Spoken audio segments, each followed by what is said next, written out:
Hey everybody, welcome back to homerecordingmadeeasy.com and also mixingmusicanalog.com. And you're going to be on the YouTube channel and the podcast. And this week we got a really special guest. We're talking to Josh Estock, who is the North American Pro Director of Focal. Now, the interesting thing about Josh is that Josh also used to work at Sweetwater and was my personal sales engineer. So a lot of you know that I've been on the market now looking for some upgraded monitors. I currently use in my studio the Focal Solo B6Es with the subwoofer, the Focal subwoofer, and they're fantastic. And I think Josh is the one that actually turned me on to Focal about 7 or 8 years ago. And since I've started to build out this new mixing studio, I thought maybe I'd like to upgrade my monitors, and I want to stick with Focal. They got some new models out, and I've been working with my good buddies over at Sweetwater. So this is kind of a for lack of a better word, sponsored video between Sweetwater and Focal and myself, and we're working together to try to find the best monitor for me.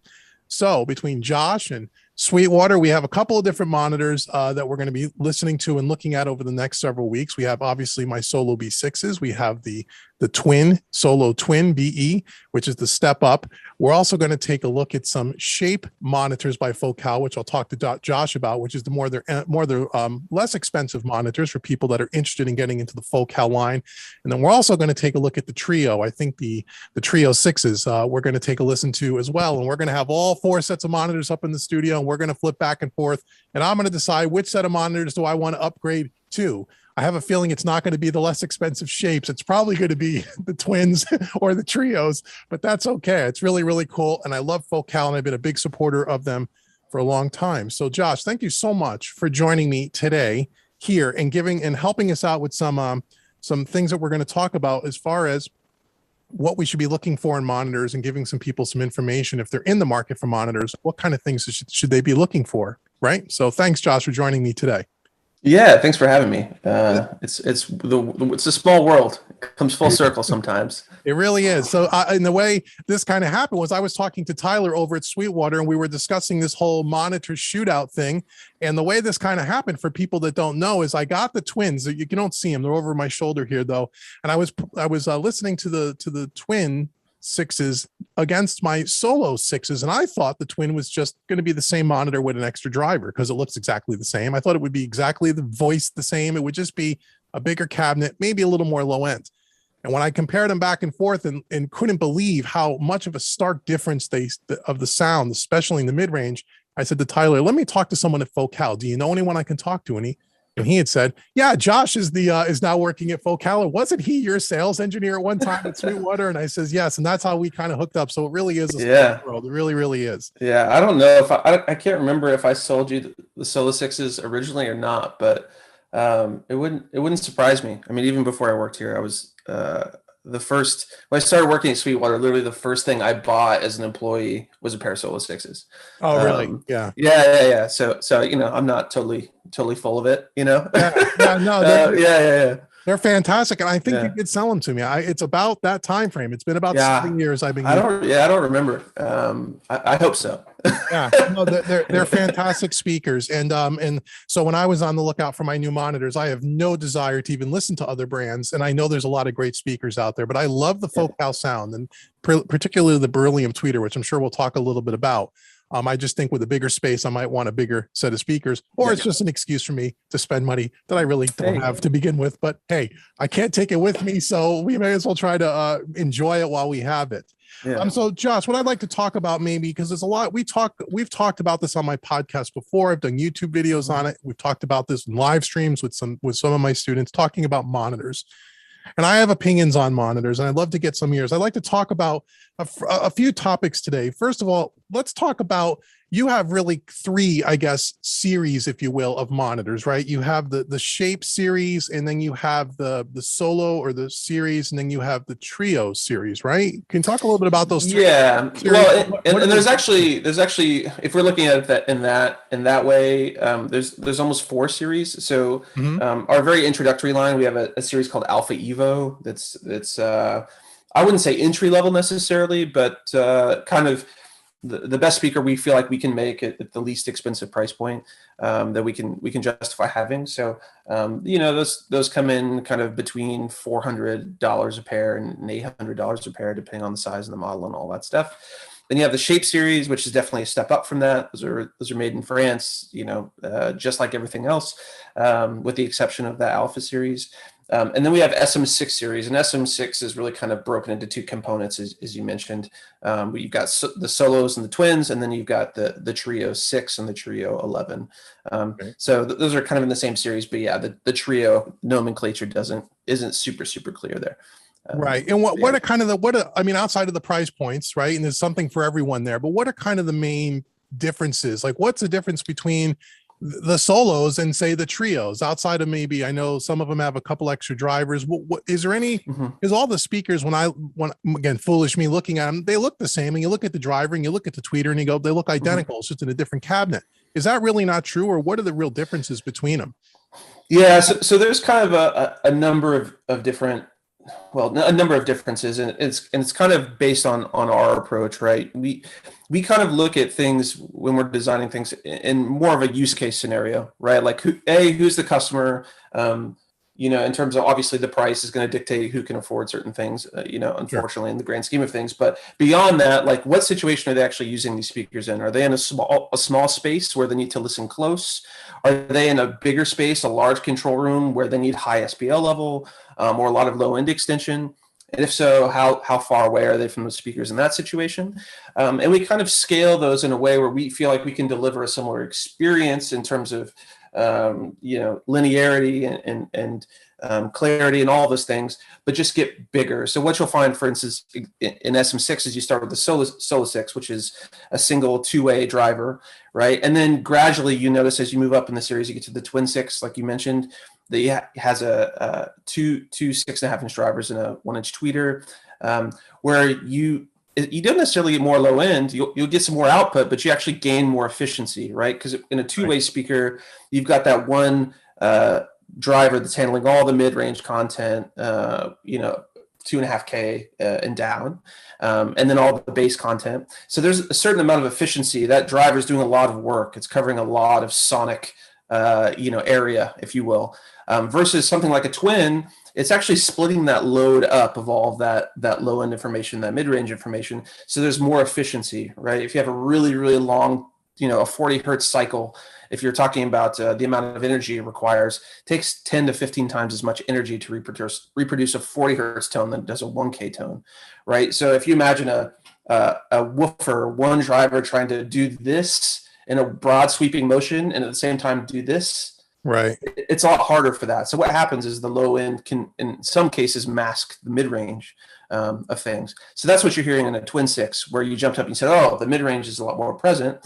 Well, it's actually because those two drivers are sharing that load. One driver's managing everything 200-ish down, and then the other one's handling everything else. So it just kind of allows more efficiency in the grand scheme of things. And then you move up to Trio 6 and Trio 11, which are true three-ways. Once again, adding more efficiency, adding bigger cabinets, bigger drivers, so it can effectively reproduce that sound, signature, whatever program materials coming in, going out as accurately as possible. Right. So and when you have the three drivers, I guess then the crossover points are going to be different as well, right? So in the twin, you have those two mid-range drivers, they're going to be crossed over at different points. Correct. Are the speakers, for lack of a better word, are they tuned different than like what's in the Solo, or is it just simply by having that second driver, you're taking over some of the low end duties and therefore being more efficient, and therefore that's why the perception is that it's more mid-range pushed, if you will, or more open in the mid-range than say the Solos? Or are they tuned differently? Is it what?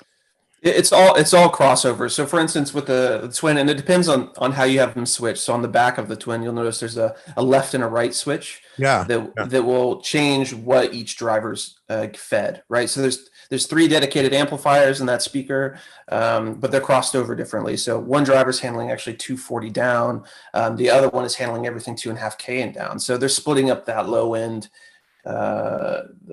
duty, if you will, and which just allows for that mid-range to operate a little more freely. But they're the same driver. The amplifier topology on each channels, on each speaker is the same. They're just crossed over differently to kind of subdivide those duties in a way that's more efficient. So it is the same speaker. So is that correct? Same thing with the Beryllium tweeter? Is the same tweeters in both those models? Sure. Well, yeah. So the Solo and Twin have the same drivers. When you go to the Trios, they do not have the same drivers. But the tweeter on all of them, even though they look similar on the surface, they're not necessarily the same because the voice coil behind them can be a little overwound on one. The magnet structure may be a little bit larger because you need to create a higher SPL level. But for the most part, the driver material and the tweeter material is the same on the Solos and Twins. And then when you go to the Trio series, the Trio 11. And 6 share the same tweeter, but the mid-range and the low frequency drivers are different. It's completely different, right? And also, but same philosophy behind all of it, right? In the grand scheme of things, it's Focal. When you get into the grand scheme of how we make speakers, right? It's kind of a comparison of 3 components, right? And it's like how heavy that driver is, the mass of that driver, how rigid that driver is. Meaning, because if it flexes, it's going to distort, whether it's audibly or it's just making it, it's creating unlinear artifacts in one way or another, right? And then dampening. So how much tone that material makes on its own, right? Because if you run energy through, reason we use beryllium because it has pretty much no resonance. If you run, a signet or a sound, a tone through titanium rings. I literally have pitchforks to illustrate this, but it rings. You run the input tone in, the input tone stops. It's going to ring for a certain amount of time after. Beryllium, it has next to no resonance, but that's also why it's expensive. So that's kind of part of it. It's all making sure those 3 kind of fundamental components are a match and can kind of meet certain price points where we find they're most efficient sonically and from a cost perspective too. Yeah, and I think that Beryllium tweeter in the Focal, it's that Focal sound, right? So I mean, what with that really pleasant top and that really non-brittle kind of top ends is because of that Beryllium tweeter, and that's what makes that Focal. The Focal has that specific sound that sounds completely different than anything else I've ever heard. Yeah, it's an interesting material. It's like it's super expensive. It is a natural, like if you go back to high school chemistry class and you look at the periodic table, beryllium is a pure element. So, but yeah, it has very unique properties. We have all the tooling that we use to form those is done in house. We literally get them in sheets. So, and they're press formed and laser cut and all this stuff. But it definitely has a sonic signature. We're the only ones who use beryllium really at this point in time. I'm sure that's probably because of patents and stuff too. But right. But I mean, there's some benefits of it. It's just really, really light. It's really, really rigid, and like I said, the damping tone. So you can listen to it forever without it fatiguing your ears. Yeah. That's one thing I noticed with those is I can listen and mix all day long at reasonable volumes, and you don't feel ear fatigue. And that's one of the reasons why I really love them. So now we have these 3 different types of series and at all different price points and all the different engineering. So if someone's in the market for choosing for monitors, what do you tell people when they say, look, I'm in the market for monitors? I mean, what are the first kind of things that they should consider? I mean, there's a whole bunch of things, right? I mean, what do you, I mean, I think, a lot of people, they want to get the biggest speaker with the biggest cabinet, the biggest thing they can afford, but that isn't always the right thing to do, right? So what things would you consider when you in the market for monitors? Yeah, totally. And honestly, it's funny you mentioned that somebody wants the biggest thing. I try to talk people off the cliff all the time. It's like, hey man, it's not often a guy tells you to spend less money, but I'm telling you, you don't need this huge thing all the time. Now, maybe there's some cases where you do, but the first question is in my mind, what are you trying to accomplish? Is the goal to wow a client on the couch in the back of the room? Okay, because if that's the case, maybe it's a different conversation than if you're trying to, do one pass mixes and never do a recall in your life, and never have to take it out to the car, listen, or never have to audition here or there or wherever. Those are 2 different things. But normally the conversation is, I want a really transparent speaker that delivers a reliable result. That's what we do. We make studio monitors, right? So there shouldn't be any secrets there. But so that's usually the first question is intent. And the second question is, how big is your space? Right. How much room treatment do you have up in the wall? Because frankly, the room is part of your monitoring environment, whether you want to believe it or not. It's between your ears and the speaker. So unfortunately, the room has a pretty significant impact on the way speakers sound. I've seen people, I've literally had people message me like, hey, I just had my room retreated and they'd sound like totally different speakers. Because the room can totally compromise the way you're experiencing everything. So, and by that token, buying the biggest speaker and putting it in a teeny tiny untreated room is not a good investment. Not a good use of your money. Right. So Right.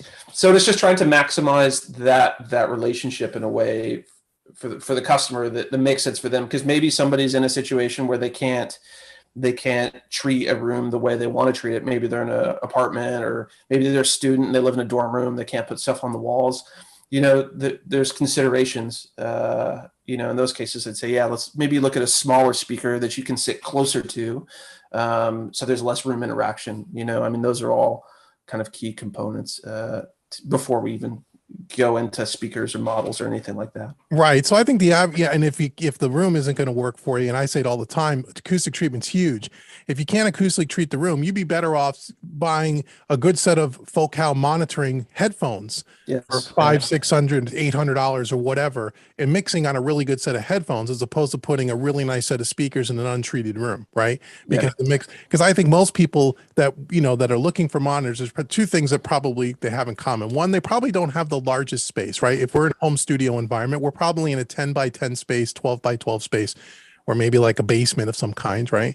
And number two, we probably have some acoustic treatment, but it's probably not professionally tuned the room, right? It's probably some bass traps and maybe some absorption. So when we talk about room size, if you have like a 10 by 10 or a 12 by 12, and let's say you had it adequately acoustically treated, for lack of a better word, where from the speaker size standpoint, where do you kind of like guide people? I would assume if it's a 10 by 10 space, it's not the Trio 11, right? Yeah, probably not. Definitely not. I would definitely not recommend that. Right. But some people just want to go for it, which I understand. But I get it. But yeah, I think you have to look. If you're in a room like that, there's a couple tools you can go. If you Google like a room mode calculator, you can look at, like, for instance, a 10-foot deep room. A 40 hertz tone. I keep mentioning 40 hertz tone because it's just easy. But tuned to A440, a 40 hertz tone is like 20 to 22-ish feet long for a single cycle, right? Which means if your room's 10 feet deep, you're pretty much going to be almost exactly out of phase in the middle of your space, right? If you don't do something to accommodate that. So once again, the speaker size thing, usually if you look at the lowest frequency in the frequency range that we provide in the specification, which is how accurately can the speaker reproduce. Usually it's a 1K tone at 1 meter within this frequency spectrum. It's usually within a dB. So something, for instance, like a Solo 6 goes down to 40 hertz. Right. That's why I use it as a reference. So it's still going to cause some low frequency issues in that space, no matter what you do. But there's some certain things you can do to mitigate some of those issues, right? Your playback level is really, really critical. The more energy you pump into that room, the more exacerbated those anomalies are going to be. But yeah, in a situation like that, I probably typically recommend something like a 5-inch or 6.5-inch driver in those cases. A lot of guys are doing, who may be doing like rock stuff or EDM stuff or something that's really, really bass heavy. There's a fundamental conflict there, right? Because they want to hear 30. But what they're hearing at 30 is never going to be accurate no matter what they do. So I think in that case, a set of headphones are a good example. But in a room that's treated, I think a 6.5-inch driver in that territory is really great. But you also have to ask yourself, how far are you going to be from your speakers too? Right. So that's a good question. So how far away should you be from your speaker? And because if, let's say, you're in a square room, which is a typical bedroom, how far away, does it really matter how far away from the front wall? Like if you're sitting in front of your mixing station and your speakers are pointed at you, there's a wall probably in front of you. Does it really matter how far away the monitor is from the wall and how far away then you're sitting from the speaker? Yeah, it can. all this stuff. There's a multitude of variables, right? But yeah, it absolutely can. In a situation like you know, like that 10 by 10 bedroom you're referring to, you know, a lot of cases putting a speaker closer to that rear wall. The concern is a lot of older speakers used to be rear ported, so that low end information would push up against the wall, and you have bass buildup. And you're going to have that from any adjacent surface, whether it's a wall or a desk. You're going to get kind of some sort of resonance that's going to increase the interaction of the space. So that's true. But depending on the depth of the room, sometimes putting a speaker closer to the wall can actually be a good thing, because you're limiting the number of low frequency nodes that fall into a space and any phase anomalies that may happen there. So, but good rule of thumb, where I tell everybody to start is you use the 38% rule. If you're not familiar with the 38% rule, I'm probably not the best person to explain it. But when you talk about any space, you go into the space, say the length of the room is 10 feet, as you said, from front to back wall. Your mix position should be approximately 38% into the front 38% or the rear 38% of your space. Why that is, I don't know, but there's a bunch of acousticians who are way smarter than myself who can tell me the exact reasoning for that. But my understanding is it's that percentage does a good job mitigating room interaction and room anomalies in terms of just the average square or rectangular box, right? So start at that 38%. If it's 10 feet, that means you're going to be 3.8 feet away from your back wall, right? And then from there, you depending on your desk and your setup or whatever, you want to draw an equilateral triangle between your ears and the speakers, right? So that equilateral triangle could be 2.5 feet away. That equilateral triangle could be 5 feet away if you're talking about the rear 38%, right? It really just depends on how that's set up. But those are kind of the two things, is just figure out where you're going to end up in that space, and then make sure you have an equilateral triangle, so information from the left speaker or the right speaker isn't hitting your ears out of phase or before another in terms of delay. Because if it's your left speaker is closer to your left ear than the right one is, and your hearing is the way it should be, if the left speaker is closer, you're going to perceive that snare drum that's pan center a little left. And that vocal a little left because it hits your ear a little bit earlier, right? So that's right. So it's kind of starting there and then moving forward, I think is usually the best course of action to kind of figure that out. And then, you know, that also kind of dictates how big of a speaker you're going to need too, because if your effective listening distance is say you only have an arm's length between yourself and your speaker because of your room dimension, a bigger speaker is typically intended to throw that signal further, right? And the effective listening distance of something like, we have a little Shape 40 that's like a little 4-inch driver speaker. Within an arm's length, it sounds, you would never even know it's a 4-inch driver. Like, you'd be like, wow, this is a 6.5-inch driver. It's a pretty big size speaker if you had your eyes closed, whatever. The moment you move further out than an arm's length, all of a sudden your low end just starts falling off. That speaker just isn't designed to be used further away than that. And the same thing is true of a bigger speaker. If we had a twin 6 and you were within an arm's length, it's probably too close. You really need to be a bit further back. So it's very situation dependent. I know that's kind of gray, but no, that's good. So that's a good rule of thumb. So it's about 38% away from that front wall, say 3.8 feet away. And then and then the perfect triangle, which, you know, we've talked about a lot on our podcast. And then with acoustic treatment, again, if the room is only 10 feet deep, as you said, unless you have bass trapping in those corners and some other kind of diffusion or some other kind of absorption on that back wall, that low frequency is going to hit that wall, it's going to come back, and it's going to bounce back. We need to absorb that as much as possible. And the same thing with the front wall, right? That's why the acoustic treatment is so important, because it'll make all of this, any speaker by any brand, not sound its optimum. If you don't have the acoustic treatment in the right spot, you'll think the speakers don't sound right, or they don't sound great, and it's not the speaker, it's your environment, right? Yeah, 100% of the time. You know, the conversation where the guy's like, man, I mixed, you know, I mixed the track, it sounded great in my room, I took it out in the car, and it's like I either had way more bass than I was expecting, or not enough, or there was no bass at all. That's right. That's just a room mode, you know, and how far or in or out of that room you're sitting is going to be dictated by that. And it could be the front 38%, it could be the back 38%, but you typically want to avoid anything kind of halved in a room dimension, you know, too. But yeah, bass traps are killer. But even bass traps in a small space like that, there's really not much you can really do even below 80 hertz, you know, unless you just have the space for a lot of mass, because that's the only thing that stops it really, is mass and just different types of material. you know. Right. So the deeper your room is, the better off you're going to be from a low end point of view, right? Perspective. Yeah, typically. Because you have a Just lot. because yeah, just because it has room to dissipate, right? And it's really just phase, right? It's just low Right. end. It's just low end canceling itself out in your room. So if I keep harping on this 40 hertz tone just because it's an easy reference, but if your room is exactly 22 feet deep, and Mhm. let's just assume that this tone's exactly 22 feet deep, it isn't. It's approximately that, but all of a sudden the phase relationship at that frequency is perfect. It's not out of phase at all. So you're never going to have an issue with 40, in a scenario like that. In terms of phase. Now, in terms of frequency response, it's a whole different thing. But yeah, it's a lot to unpack. Yeah, there's a lot there. So I guess Yeah. the takeaways are, if you're looking for monitors, the first thing you want to do is, well, what size space are we going into, right?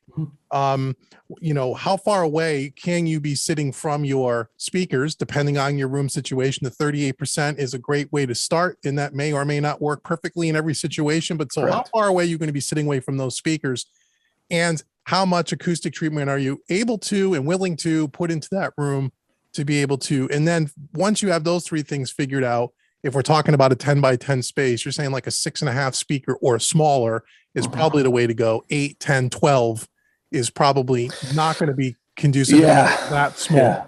When you start getting up into that 8-inch woofer or larger, you probably need a room that's twice the size, right? So you probably need like a 20-foot plus depth room, and maybe even a 15 or 20-foot wide room, right? You almost need double the space in order to get, acoustically treat and set yourself up in a position where those speakers are going to sound the way you would intend them to sound, right?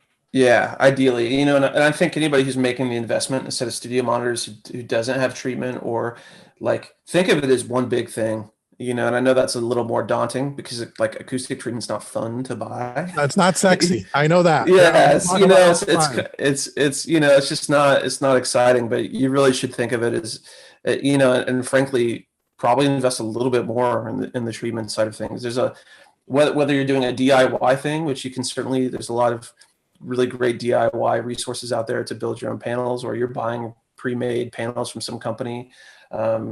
There's a lot of resources out there, companies who do free room evaluations and things like that, who can help you kind of understand a little bit more about your room specifically. But yeah, I think you have to take a really holistic approach. If your concern 100% is this thing translating to the outside world. Well, I think for mixing, right, that's probably the biggest challenge is you want to be able to, whether you're mixing for clients or just mixing your own music, you want to be able to, as you said, take your mix on a CD or a thumb drive, or however we do it today, leave your studio, put it in the car, and in the low end is always the challenge. It's not normally the mids and the highs, but it could be, but it's really the bass. What you think it sounded like is really what it sounds like when you go bring it to other systems. Yeah. And that has everything to do with acoustic treatment, the room, and everything that we're talking about. So now I want to throw one more little monkey wrench into this whole equation. Is I get asked a lot about subwoofers, right? So now we're going to doubly increase the complexity here. So now I know with Focal, now my opinion has changed on this. I'll be honest with you. When I first bought my Solo 6s from you, however many years ago it was, I mixed for years without a subwoofer. And I mix, I don't really do a lot of, hip hop and that kind of stuff. It's mostly rock, blues, some R&B and stuff, but I always thought the solos were fine. And then over the years, somewhere along the line, I said, I want to try a subwoofer. And I had some companies, not Focal, who sent me some subwoofers, and I'll just say more affordable subwoofers in the sub $600 range.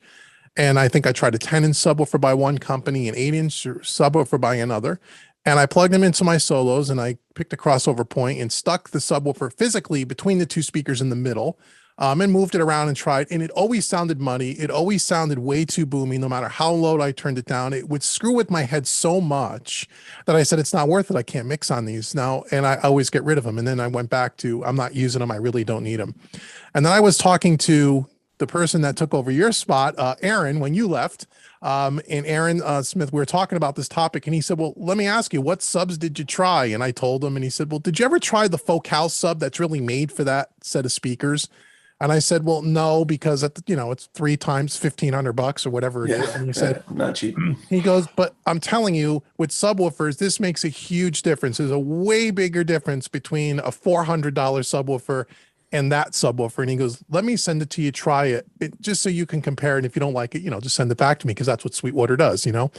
I tried it. What a difference it made. And I love that thing. And I can't imagine mixing without it. That subwoofer is tight. It doesn't sound muddy. And and the key with subwoofers is you got to make sure you just don't get, happy and just jack up the low ends. Yeah. But when you walk into my room, you wouldn't even know there's a sub. It sounds like all that low end's coming from those solos, and it's not. And what a difference it made. So now I'm like, I can't imagine mixing with the sub without it. So I guess my question for you is, is there really something to, is it really you kind of get what you pay for? And one of the reasons why that sub sounds so good is because it is more expensive. There is a lot more engineering, and it was more made and maybe tuned for the solos or for that line of speakers, because it's called the solos sub six. Yeah, something like that. Is kind of as the matching sets. And then we just got through talking about room and acoustic treatment. So at what point do you say, your room is just not big enough for a sub, and how much more of a problem does this become? Now we're talking about the low end, and now you're about to drop an 11-inch subwoofer in the room. What is your opinion on that? So first, what is that? Is there really something to, am I just fooling myself that with those less affordable or less expensive subwoofers that they just didn't sound right to me? And then the focal, it was instant. There was no messing around. I plugged it in and it was like, wow, I never had a sub that sounded like that before. Yeah, I mean, it's a lot to unpack. I think in a few trying my best to unpack it, being completely room dependent, right? Let's just assume for a moment that we're not dealing with any room modes or anything. The goal of any sub is really to create an extension of your monitoring system, right? It's not just to bump up the bass. It's not to make louder bass. It's to give you lower bass. Right. In cases like solos, right, the solo is never going to be able to recreate a 30 hertz tone with that little 6.5-inch driver like that big, 10-inch driver will. It's just physics. It's just never going to happen.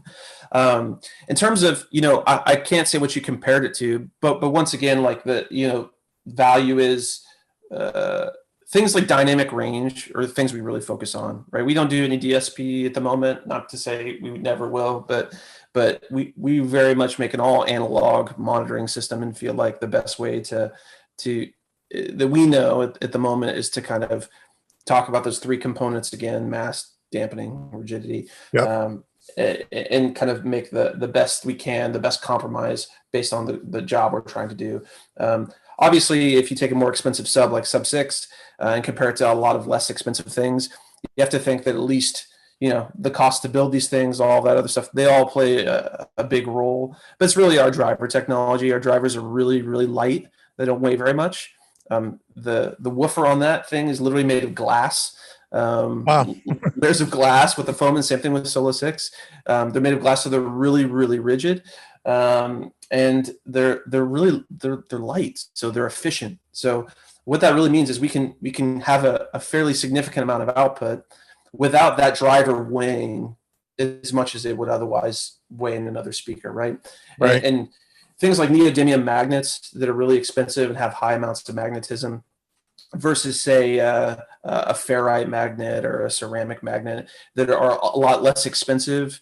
The dynamic range suffers, the sensitivity suffers, and this is a brand agnostic thing, but a lower quality component typically performs in a less significant way. So yeah, it's kind of all of those things. I would say I'd like to think that we know a little bit about what we're doing in terms of making speakers. We've been doing it for a long time, and that sub is kind of catered to have the same sonic signature. It's got the same power amplifier topology, all that stuff, the same driver philosophy behind them that we kind of take with everything.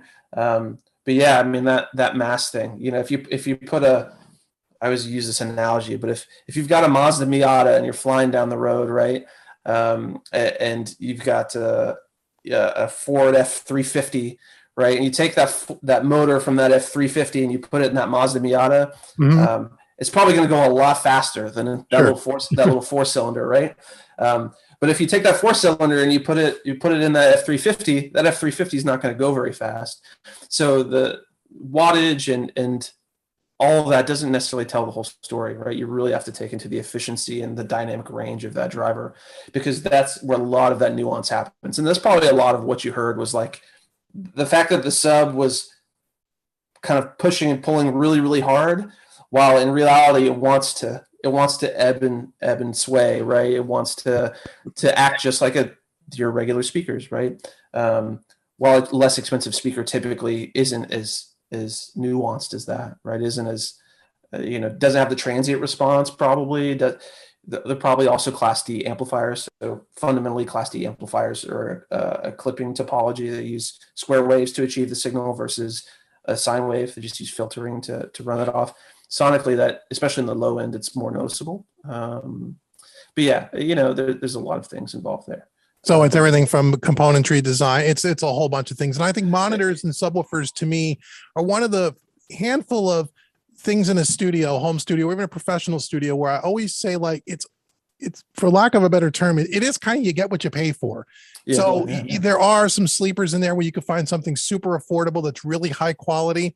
But in the monitor game, it always seemed to me like not just the more you spend, the better it got, but there was like a price point, kind of like audio interfaces kind of falls in that kind of realm too, with converters and stuff, that once you get above that, say $500 a speaker price point, for a powered speaker, you're $1,000 a pair, $1,000 to $1,500, $2,000 a pair. Now you're in a ballpark where you have a good quality monitor that's designed well, that has good efficiency, that's going to be in the right room, and all the things we talked about, that's going to give you the most accurate listening, situation, as opposed to a really inexpensive kind of entry-level monitor. It's maybe great for listening for pleasure, but maybe not for critical listening and things like mixing so much. Now, it's a game of inches, I mean, once you get to a point that the returns diminish pretty significantly, and you're paying a premium for that extra 5% or that extra 10%. And it's not because, on our end, we're like, oh, we really want to throttle them back so we can make an extra buck. No, it's just the performance of things. When they get up, materials are typically more expensive, or maybe it's significantly more labor intensive to achieve a certain result, and you have to pay for it. So, but yeah, I think you're right. So when do you say to someone, when do you add a sub? Or let me ask you, does the style or genre of music that you're working with, does that lend itself in your mind to one specific type of series of speaker from Focal over another? Or does that not really matter so much? I know maybe you think subwoofer, you think when you're dealing with stuff with real low heavy, rap and R&B and hip hop and that kind of stuff, was, dance music, big bottom end. That's where a sub would seem like it would make sense. Although, like I said, I mix mostly pop and rock, and I couldn't imagine now going back to mixing without that subwoofer. I don't know. Maybe it's just, it's all. Yeah. I mean, we don't make any product with any genre of music in mind. Our goal is, hey, let's take whatever's coming in and let's reproduce it as accurately as we can going out. No, knowing that we have this specialty and this specialty and this specialty, and that's how we know how to build speakers, right? It's not room dependent. We have a huge anechoic chamber, all this stuff specifically to make speakers so you don't have to hear your speakers. Like, the goal is to hear your music and not your speakers, right? Great tagline, but it's the truth. Love it. But what speaker system you require and what you need to hear is very, like, you talk about hip hop, EDM, whatever it may be.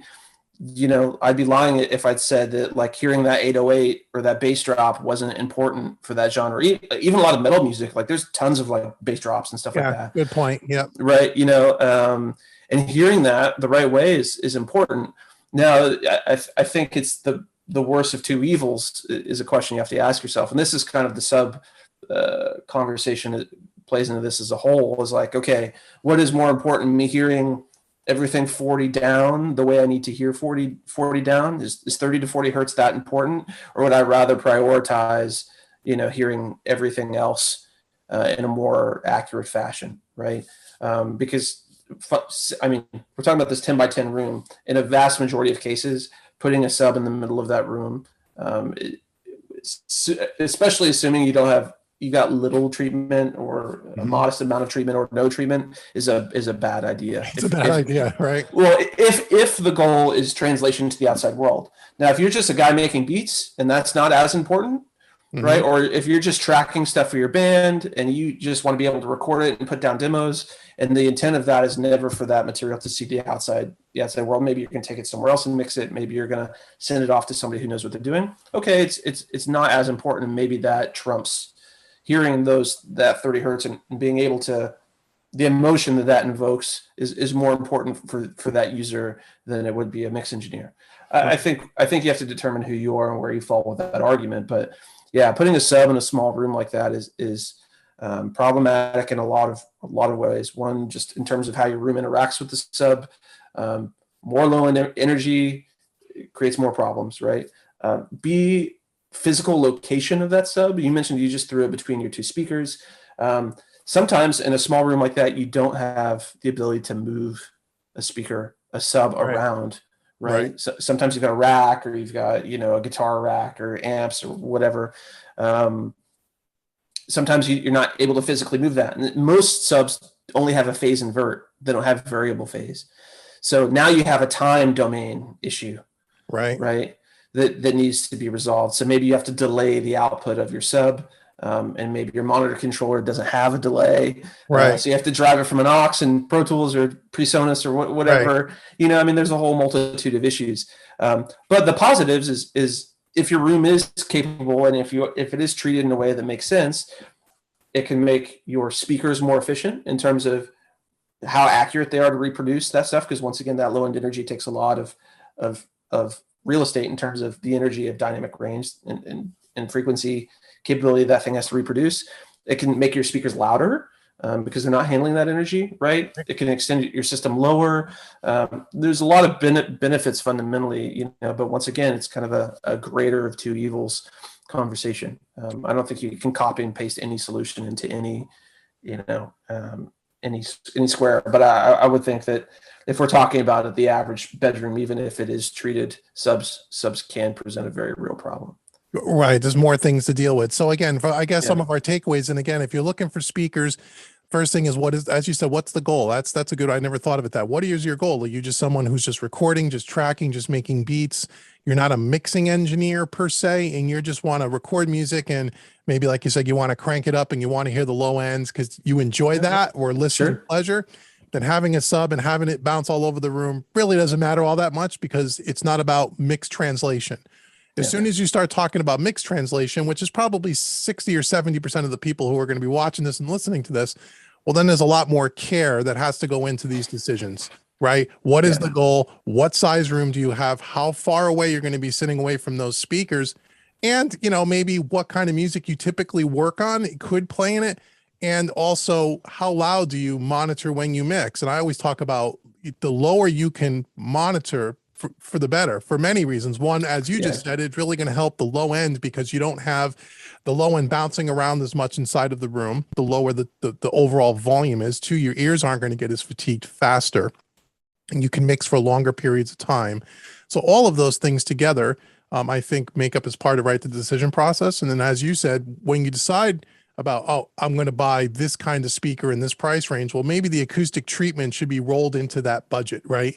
If I'm going to spend, if I have $3,000 to spend on a pair of monitors, well, let's talk about maybe a third of that or 20% of that or whatever should be set aside for, well, you may need to level up your acoustic treatment before you buy those speakers. And you'd probably be better off buying maybe one series down or one step down in price on the speaker, and using that extra money to make sure the room is acoustically treated properly to get the most out of that speaker, right? As opposed to just, shooting the whole load on the most expensive thing you can get with the biggest speaker, and then putting it in the wrong environment and never getting that mix to translate outside of that space. Yeah, nailed it. I can't count how many times, unfortunately, that I've had a conversation, with, end user A or B or whatever, and he's, hey, I just got a set of Trio 11s. They're these huge speakers that weigh 95 pounds a piece. They go down to 30. They put 118 dB SPL, and they call and say, hey, got these speakers, they're awesome, but like it's just not translating, and it's okay. What's your treatment situation? Oh, I don't have any treatment. Oh my But goodness. yeah, it's like, man, I think a lot of it's just education, which it's awesome that you're doing this and Yeah. trying to convey that stuff, because it is confusing. If you're a guy who's never taken the physics of audio courses, if you ever did those in college, or basic, understanding audio and how that interacts with the world around us. It's super important. I mean, trust, like the result you will get from opposed to buying $8,000 speakers, buy $4,000 speakers and spend the other $4,000 in treatment. Right. The result for your client at the end of the day, and the goal for everyone is, hey, I want to do this as a hobby. Probably you want to do it as a profession, ideally. Right. That's what a lot of people want to get to eventually. Your clients have to be happy, and they're going to be a lot happier at the end of the day if their mixes are translating the way you intended than if you're just rolling around. Right. And even if you're not mixing for clients, but you're mixing your own personal music, if you're going to put that music out into the world on Spotify or wherever, you want it to translate, right? You don't want it. You want it to sound the best it can possibly sound. And a lot of that has to do with your engineering skills, and your recording skills is all, part of this. But what I tell people is your monitoring system is the most important thing in the room, because every single decision you make with an EQ and a compressor and a reverb and a delay has to do with what you hear coming out of those speakers, or if you're mixing on headphones. Yeah. And if you're not getting an accurate representation of what's really there, it doesn't matter really how good your engineering skills are, because you're always going to have looking for that way to compensate for what you can't hear accurately inside of the space. So to me, that is huge. So if I think everyone, no matter who's, if you're a professional, you want to be a professional, if you want the mix to sound its best and you're going to do the work, then you have to account for all of these little things. It's not just buy the most expensive speaker you can get your hands on and do that. And also now we talk about the trios too. Some of the other, I know they're the more expensive models, but it's also too, there's some features inside of those speakers that are different from some of the lower price speakers, such as I know you have on the trios, you have this thing called focus mode, right? We have this, either you have the 11-inch woofer or the 8-inch woofer, and essentially focus mode does what? It turns off the woofers, so now you're listening to a two-way speaker instead of a three-way speaker. So is it kind of like having two sets of monitors in your room all built into one? So yeah, that's kind of the idea. And I wouldn't say sonically that it's so drastic. There's no DSP in the box that's managing any of that. Or we're effectively, so inside of the Trio series, they're actually two different cabinets. So they're isolated, that low end woofer, whether it's the big one or the 8 or the 11. So it's like a box in a box kind of a thing? It's a box in a box kind of thing. Okay. Yeah. So there's no interaction between the mid and the tweeter and the low frequency woofers. So it effectively turns that woofer off, and then changes the crossover point on the mid-range driver. So the mid-range driver is handling more than it would be in three-way mode. Mm-hmm. And also brings the high frequency crossover down to 20K versus 40K. So it kind of gives you more of a two-way experience, but it's really, really useful, especially when like everybody's in the situation where they're trying to get that vocal to sit in a way that feels good, but you're on a speaker where you've got all this low end stuff, you can't really hear what's going on. So just pushing that button and it really kind of gives you that, I don't want to say more of a conventional experience like everybody would hear it, but you don't have that low extension you would otherwise have. So you can really get that low, mid, and a vocal to sit in a way where it's not conflicting with the bass guitar, or it's not conflicting with the top of the kick drum. It just allows you to kind of massage things into place. It's just like a perspective switch. That's kind of just what I've been calling it. It's just like, okay, let's focus in on the mid-range. The money is typically in the mid-range. That's right. If your mid-range and your mix sucks, you're probably screwed. Right. Just allows you to hone in on that and kind of gain perspective on what you're doing. And it's just a really useful, handy tool.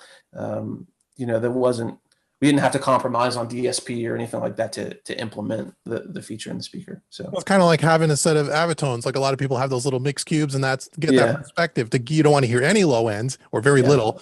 And if you can get the joke, same thing with NS10s, right? If you can make your mix sounds good on those, yeah, and you can listen to it for more than 5 minutes on a set of those speakers, your mix is probably going to translate most places, right? So is that kind of the concept to get away? Yeah, that's kind of the idea. It's not as dramatic as like a set of Ortones, because an Ortone is just one driver. There's no actual tweeter. Right. And there's more dynamic range, but yeah, that's kind of the idea, is to limit that band that you're hearing to something that is more conventional in terms of the way music's dispersed all over the world. Like, if you hear, it's like if you're mixing a track and it's like, that's going to be played on an overhead speaker in a like in a supermarket or something, right. It's good to be able to have that extra tool to be able to have more of that experience. Obviously, you could take a high pass filter at like 24 dB an octave and roll that all the way up and then roll it down and play with that.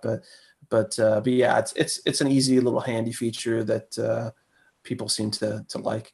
So on those trios now, with the bigger woofers in the box inside of the box kind of design, which is different from the other series where they're all in the same box, is there a real need for a subwoofer on those trios? Or I guess maybe is that situation dependent, or is kind of the thing, well, if you have an 11-inch or even the 8-inch with the box inside of a box kind of acting like a subwoofer, for lack of a better word, and they have all the built-in crossovers, does that also, from a budgetary standpoint, does that kind of negate where maybe you really don't need the sub as well, so you can just focus your budget on getting something like those kinds of speakers, and now you don't need a sub, which is that extra, as we talked about earlier, sub placement and some of those other things kind of go away if it's all in the two speakers? Yes?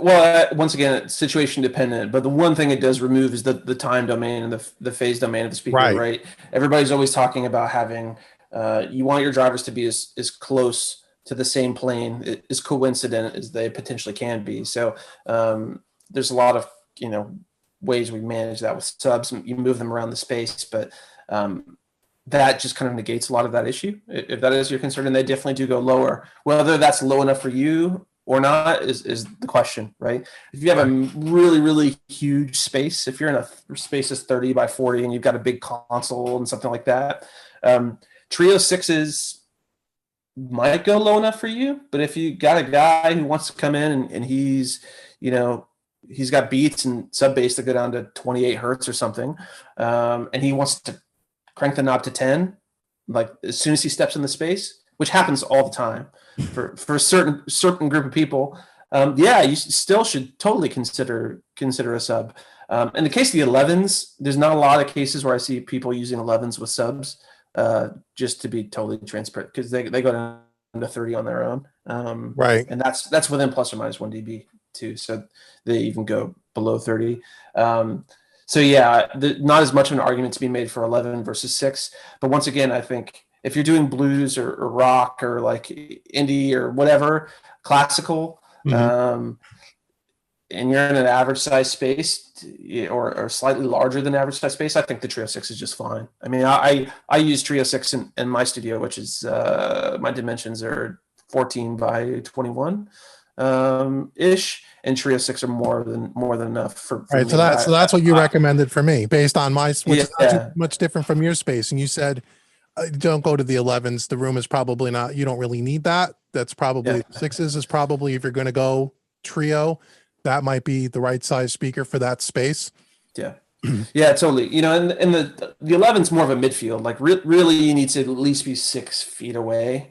Oh yeah, can we define it? Oh, and then I'll let you out of here. But that's really good. Sure. Word. What is the difference? Because people ask me this all the time. I'd love to hear your answer. What is the difference between a near field and a midfield?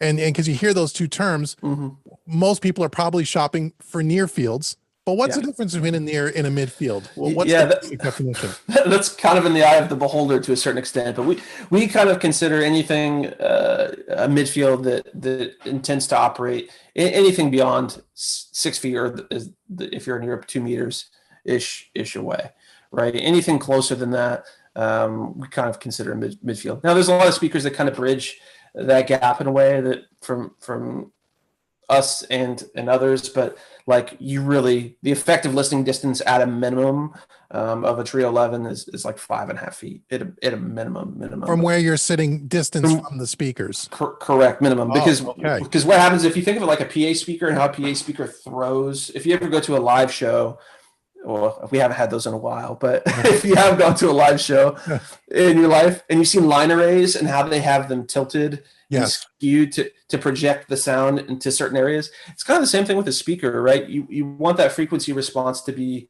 linear as the closer you get to the speaker and the furthest away you get from the speaker, but it's not. Once you get to a certain driver size and a certain size of box, you have to physically move your body away from that speaker, or you won't be able to experience them all in a linear fashion. So, but yeah, so the Trio 6 we definitely consider a midfield. You know, you can really use those within an arm's length and still have maybe a little bit more than arm's length and still have that realistic experience. But yeah, 6 meters is kind of where not 6 meters, 6 feet, 2 meters. Excuse me. On that 11 and on the Trio series, you want to be about 6 feet away. Yeah, I mean the Trio 6 is you can be closer, right? That's definitely more of a near field speaker. You can put it in a near to midfield application, but yeah, I mean the Trio 11s are definitely a midfield and something I wouldn't recommend using any closer than 5.5 feet away. Right. Okay, well that's a ton of information. So for everyone that's kind of listening, if you're in the market for speakers, if you're watching this on YouTube, all the links for everything we talked about, the description box below to go to Sweetwater, both of our favorite places. They carry all the Focal speakers. And you can always go back and re-listen to this if you want to get more of a feel, or you can always send me an email, leave a comment below, and one of us will be checking comments from time to time and see if we can point you in the right direction. But I think if you take some of the things that we talked about today and keep that in mind when you're shopping for speakers, and this is why I tell everyone go to Sweetwater too, not just because they give me a t-shirt, but because even when Josh was there, you have sales engineers that really understand this stuff. And everything that we talked about today, every one of the sales engineers at Sweetwater could probably talk you through 99% of everything that we just talked about today to help put you in the right speaker based on your budget in your room. And they're going to ask you all these kinds of questions to make sure that whatever you get into your space is going to be appropriate for what you're trying to do. And if for some reason, and one of the bad things about speakers, and we've talked about this before, and one of the difficulties about us doing a YouTube video on Focal speakers and being able to, convey what we're hearing in the room over YouTube is very, very difficult. But when you're using monitors, going to a big box store and listening to them there, it doesn't really do them justice because of everything we just talked about. It's your environment, right? So you got to get the speaker in your environment. And if you're working with a place like Sweetwater, after you talk to your sales engineer and they send you a set of monitors, and for some reason it doesn't seem to be working, they'll work with you to swap them out. Okay, well, try this one, and maybe until you find what works in your space. They want to put you in the right gear. They don't want to just sell you gear. They want to put you in the right gear because they don't want you to return the stuff. They want you to get the stuff, purchase it, and make sure it works for you. And that's why I always tell everyone, buy everything at Sweetwater. So all the links will be in the description box below if you want to check that out. Josh, I thank so much for stopping by, and I can't believe that you work at Focal. Small world, small world. He sold me Focals, and now he works for Focal, and he's going to help sell me the next set of Focals, and it'll be a real interesting video. And again, I want to say thanks to you guys for helping work with Sweetwater to get me the other 3 sets of monitors so we could put all 4 in the room. And even though I'm not going to be able to, the audio is going to be tough for anyone to really judge, but it'll be myself and 2 other engineers are going to be in the room, and we're going to listen, and we're just going to give our live feedback. Because we all hear things differently. What do we hear?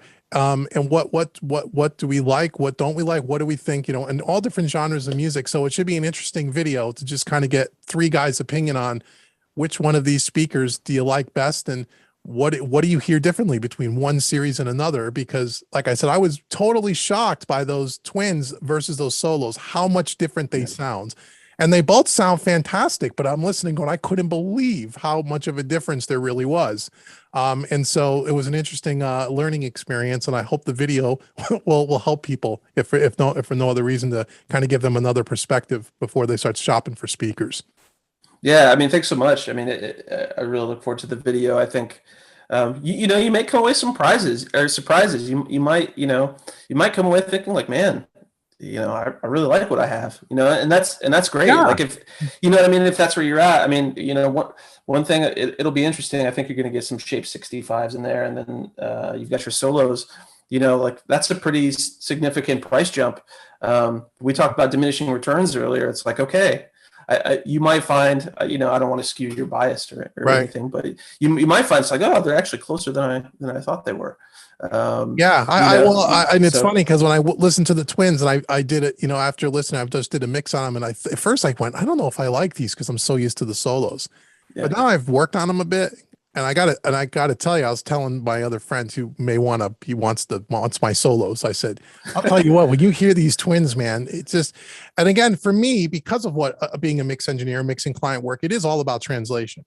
And being able to get as close to, although my mixes always translate really well with the solos, especially since I've added the subs, but part of it's because I know the speaker so well. But it really amazes me how accurate those Twins are, and how it's like, wow, that mid-range and that upper mid-range, you can really hear it way, way more than on the solos, at least with my ears, it's just a weird thing. So I'm interested to hear how much different the Trio 6 is from those Twins. That's the one and then, like you said, the shape to the solo, those two comparisons, I'm really interested. How much different do they sound? And you would think and like you said, maybe you'll be happy with, it's maybe not necessarily the most expensive is the one you like the best. It really depends on the room, the situation, and everything else, and what you just like to hear, I guess. Totally. We all hear it, right? Yeah, I don't want to sway you anyway. I'm really kind of eager to see how you come away with all this. But I know someone that owns the 11s, and they said to me, "Dude, don't even listen to them because you're not going to leave the room without buying them." He says, "You don't even want to listen to the 11s." That's what he said to me. He said, and I said, "Well, that's a little bit beyond my budget, the 11s." But he said, "Don't even listen to them because if you listen to them, you're going to figure out a way to buy them," because he says, in his opinion, he goes, it's the most unbelievable speaker he's ever listened to. And the one thing he told me about those speakers as well is that he said the sweet spot on those is enormous, which again, we talked a little bit about the triangle earlier, and that if you're sitting in the right optimum space, that's where you're hearing most accurately. But if you move one side to the other, or if you're working in a hybrid setup and you roll your chair over to a rack, and now you're out of the sweet spot, well, you're not really hearing as accurately anymore if the sweet spot is small. He was saying on those Trio 11s, he says, I can almost be anywhere in the room and it sounds exactly the same. Now, again, he has a professional control room. It's professionally treated and all the things we talked about. But he said that's the most unbelievable speaker he's ever heard. And he said he shot him out against Barefoots and things that were not twice the money, but more expensive. Yeah. And he said those focals are something else. He said, there's something else. Yeah, if you've got a room that can handle it. He's got a big room. Yeah. They're I would say out of all the speakers we make, if you have a room that's that large enough to accommodate them, it's in terms of the value that you're getting for the money, it's definitely up there. Trio 6 is up there too. But that's a good thing. My room's not big enough for the 11s. It would be too small based on what we talked about. So now I'm like, okay, they're just too big for the room. But the Trio 6s might be something we'll have to see. I think the 6s might be up your alley, but we'll see. We'll see. It'll be an interesting video. So everyone, you may come out of this and just all you have is like alpha 50s. That's it. You never know. And little alpha 50s, and that's their whole. And that's totally fine as well. I could go for that. I'll make some money on the project. I'll sell the solos and get the alpha. Hey, who knows? So everybody, thank you so much, Josh. Everyone, make sure you like, share, subscribe. Stay tuned to the channel. If you're not subscribed already, make sure you are, and make sure you hit the notification bell if you're listening to this on YouTube, because that video is going to be coming soon, probably over the next month or so. Once we get all the speakers and we have time to work with them, we're going to shoot that video, and then you guys will see what we really think. And you can use this as kind of a reference to, talk about all the technical information that we talked about. Josh, I really do appreciate your time. Thank you so much for all your help. And thanks, Cal, for making a great product. And I really am looking forward to comparing them all. And I'll share the results with you for sure. Sounds good, man. All right. Thanks so much. Anytime. Good seeing you. Yep. Bye. Cool. That's great, man. Thanks. Nailed it. Yeah, I think we did okay there.